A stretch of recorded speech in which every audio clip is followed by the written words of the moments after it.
الینا اپنے والدین کے ساتھ ایک ویران علاقے میں واقع پرانی حویلی میں منتقل ہوئی، جو برسوں سے بند پڑی تھی مگر سستی ہونے کے باعث کرائے پر مل گئی۔ پہلے ہی دن سے حویلی میں کچھ عجیب ہوائیں تھیں۔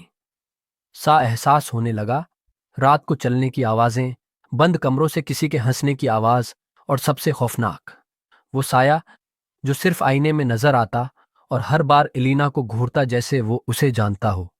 جب اس نے ماں کو بتایا تو ماں کی آواز نرم پڑ گئی۔ یہ صرف تمہیں نظر آتا ہے کیونکہ وہ تمہارے ساتھ آیا ہے۔ الینا کے ذہن میں بچپن کی ایک دبئی یاد واپس آئی، جب وہ غلطی سے ایک پرانی قبرستان میں کھیلی تھی جہاں ایک عورت نے اس سے کہا تھا، جب تم بڑی ہوگی میں تمہیں لینے آؤں گی۔ حویلی کے تہہ خانے میں اسے ایک خفیہ کمرہ ملا جہاں دیواروں پر اس عورت کی تصویریں تھیں اور ایک آئینہ جس میں اس کی اپنی شکل غائب تھی۔ آخری رات جب بجلی چلی گئی، الینا کو اپنی ماں کی آواز سنائی دی، مگر ماں کمرے میں موجود نہ تھی۔ سایہ دروازے کے پیچھے کھڑا تھا، ماں کی آواز میں کہہ رہا تھا، اب وقت پورا ہو گیا ہے، تمہیں واپس جانا ہوگا۔ صبح صرف ایک کھلا دروازہ رہ گیا اور الینا کبھی واپس نہ آئی، صرف آئینہ بچا جس میں اب وہ سایہ ہر رات کسی اور کو دیکھتا ہے۔